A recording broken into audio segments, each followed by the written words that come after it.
Hi everyone, I'm attorney Aiden Durham with 180 Law Co. in Colorado. Welcome back to All Up in Your Business, where today we're going to have some fun. We're going to go through your comments and answer your legal questions. I'm ready to do it. I'm ready to go. Got a nice glass of Sauvignon Blanc here to enjoy. I hope you are enjoying something as well. Before we get into all of the fun, if you're new to All Up in Your Business, welcome.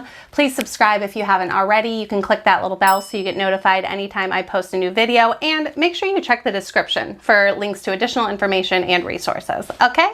And yes, I am a lawyer, but that does not mean I am your lawyer. The stuff I talk about in all of my videos is not to be taken as a substitute for actual legal advice.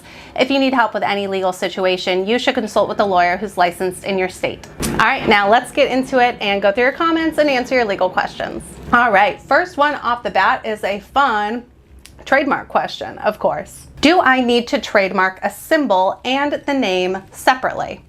So if you've got maybe a logo and your business name, do you need to trademark them separately? Do you need to trademark anything? No, you don't. But if you want to get a registered trademark, then the name and the logo or the symbol or design are separate trademarks, and they are on separate applications and go through their own separate application and registration process. So yes, the easiest way to answer this is yes, you do need to trademark a symbol and the name separately. Okay, so this is going to be a tough one, you guys. Not a question, of course, but sorry to hear about your close pal, your baby, essentially.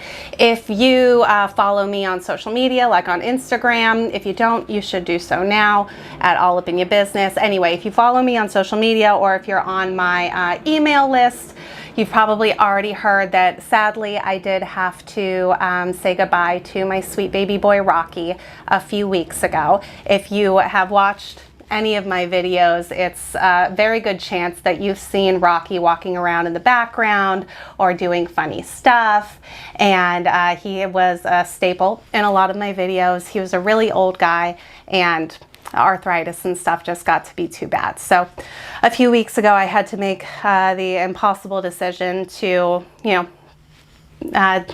not make him go through any more pain anymore. I miss him a lot. That was undoubtedly, without question, the second worst thing I've experienced in my entire life so far. I hope nobody else has to go through it. I know everyone has to go through it. Anyway, so yeah, Rocky's gone. We won't see him in any more videos, but of course we can always watch the old ones to remember him. And cheers to Rocky, and thank you to all of you who talk about him when you email me and stuff. I know that Rocky himself had his own big fan base, so I love you guys for that too. Cheers to Rocky. Okay, all right, enough of that before I start really bawling again. Moving on to another actual question. I would like to trademark my logo. Can you help? How much do you charge? I can help, typically. But yeah, I can help absolutely with trademark applications and trademark registration. How much do I charge? It varies. It depends. Right now, I have a kind of a two-stage service where we start with the clearance search, make sure we actually have a good chance at getting the trademark registered, and then we move on to the actual application and that process. I charge a flat fee. Right now it's $1,200 for the clearance search, and then I have a monthly subscription for the application process that starts at $100 per month per application. So exactly how much does it end up being? It depends. It's different for everybody. I tell people to expect it to land somewhere around $2,500 total typically, but it can vary a lot. So either way, the best way to find out is to schedule a consultation with me, which you can do by visiting the link down in the description or going to my website at 180lawco.com. Quick question. Quick question me and a friend have. What if you have no assets or operations to attach to the holding company yet? Is having the holding company structure still beneficial and still considered managing a business? So this whole, I don't know what happened, but somehow in the last maybe year or two, a lot of people have gotten into their minds that they need a holding company for something. I have a lot of consultations with people who say, I need help setting up a holding company. My first question to them is, Why do you want to set up a holding company? What benefit do you think it's going to give you? If they don't have a clear answer for that, I almost never recommend doing the holding company. It's beneficial in some instances, but for most of us, most regular, everyday small businesses, a holding company is just one additional entity that you have to deal with and manage, and it's just extra work and headache that really isn't going to give us a whole lot of benefit. Anyway, that brings me to this question. What if we have no assets or operations for the holding company? Is it still beneficial?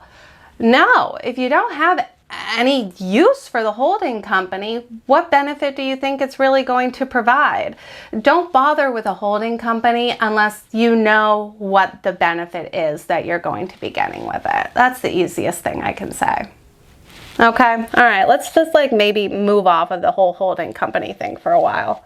All right, and Bird has joined the chat now to join us for these remaining questions.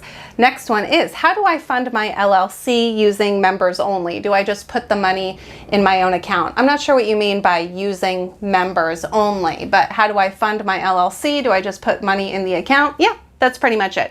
You can just put money into the LLC's bank account. That would be considered your member contribution. There are other ways to go about it. You can structure it as a loan, but that's more complicated, more that goes into it. Usually the most appropriate, best way to do it is to consider it a member contribution, which you do by just putting the money into the account. Hi, so when it comes to Fiverr, do you have to purchase a commercial use rights if you purchased a full broadcast rights? I'm not sure. I don't know off the top of my head what all of the terms for these different licenses through Fiverr is. I would guess full broadcast rights means that you can publicize or broadcast the work, versus commercial use rights means you can use it for your own commercial purposes. Best thing I can say is to read over the terms for each of these different licenses closely to determine which one you need for your own purposes. But the next part of this question I do actually have a better answer to. Also, I'm paying someone to do a voiceover for my book. Will I automatically own the copyright since it's my book? And if not, can I sue that person if they try to make a profit off of it? No. It doesn't matter if you're paying someone to do something for you, to create something for you. If somebody else is involved in the creation of a artistic work, like a book, something with some originality and creation behind it, that person will have some copyright ownership in the book, because, well, not necessarily in the book, but they will have some ownership in the recording of the voiceover. Doesn't matter if you pay them or not.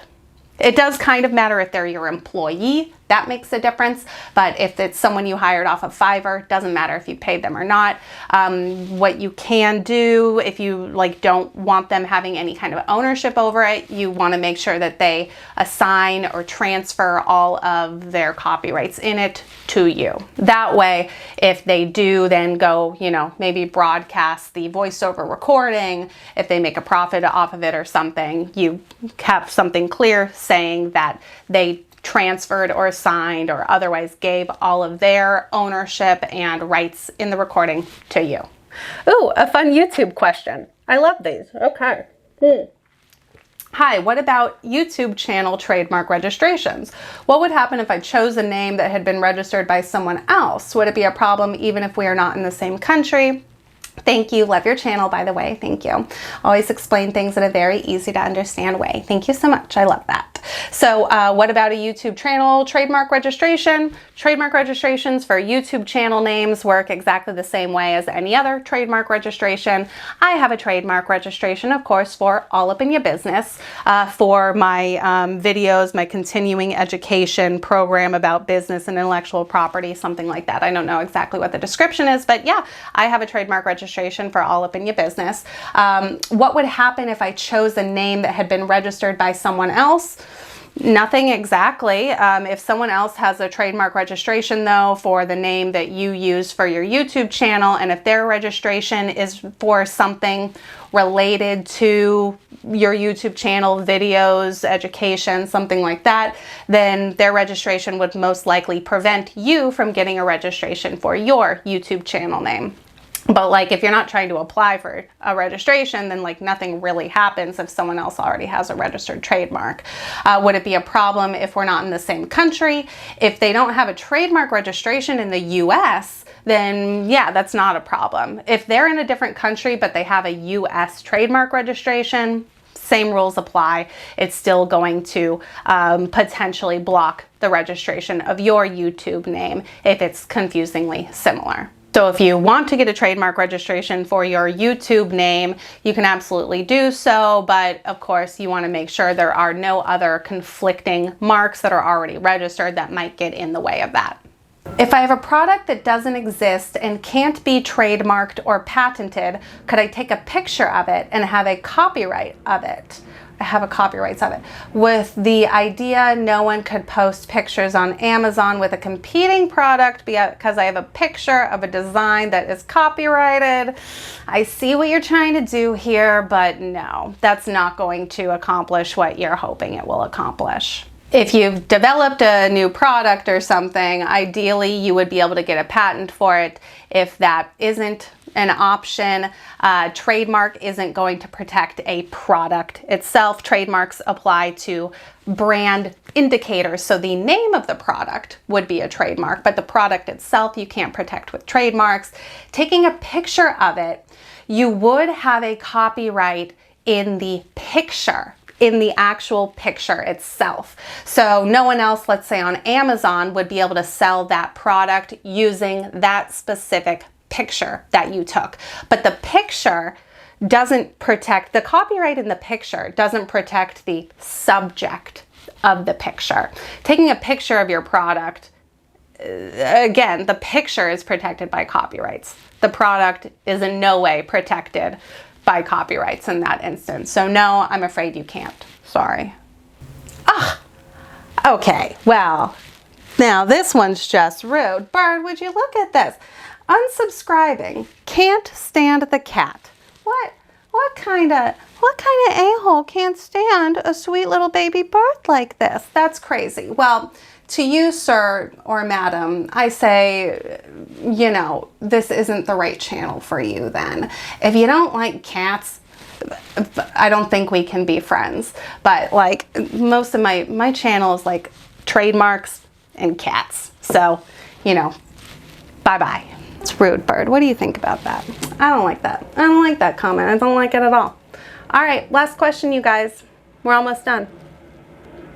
So this comment comes from a video that I did talking about how to find a good lawyer, like what to look for, how to determine, you know, how to find a good lawyer that you want to work with. I totally disagree with this video. Life experience has taught me that someone you like can be incompetent, a thief, self-centered, and therefore not looking out for your interests, etc. Often people like that are the most polished in the art of being likable. This information was worse than useless, in my opinion, since it gave no real objective way of evaluating options. There is no real objective way of evaluating lawyers. Like, what are you going to do? Ask them what their LSAT score was, or how many times it took them to pass the bar, what law school they went to? Like, sure, that is some, I guess, objective way of evaluating it, but like, big secret, I'm aware of a lot of lawyers who went to like Harvard Law and a lot of really big time Ivy League law schools that are shitty lawyers. And those lawyers are also potentially going to be incompetent or a thief or self-centered or not looking out for your best interests. Just because you got a high score on the LSATs or went to a really good law school or, you know, did clerked for a federal court judge, blah, blah, blah. That stuff doesn't in itself make you a good, like, honest lawyer. What makes you typically a good and honest lawyer is like who you are as a person. If you're just kind of a good, honest person, then that's usually going to translate into your job, including with lawyers.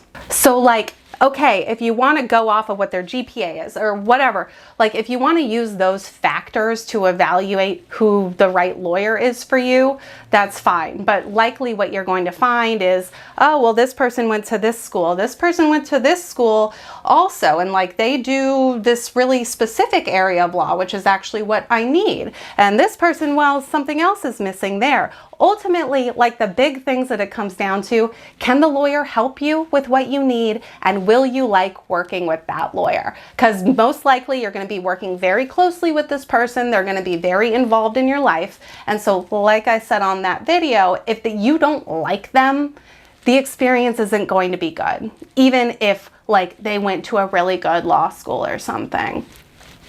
That usually doesn't really have any bearing on what kind of a lawyer they are. So can they help you? Will you enjoy working with them? That's my opinion, of course. If you don't like it, you don't need to take it. Okay, before I keep going on, I think now is a good time to stop. That's all the questions we have for today. All right. If you learned a thing or two, which I hope you did, give me a little thumbs up, okay? And make sure you subscribe. Click that little bell so you get notified when I post a new video. Check the description for links to additional information and resources, including my contact info if you would like help with a trademark registration or a copyright registration. I do those too. Thank you for all the nice comments, like the one about Rocky. I get a lot of sweet comments about Bird too. Most of them aren't like that other guy. So thanks for all of you who love seeing Bird and used to love seeing Rocky in the videos. I love you all for that. If you want to hang around and keep talking about the law, I've got another really great video that you can check out right here. I'll meet you over there.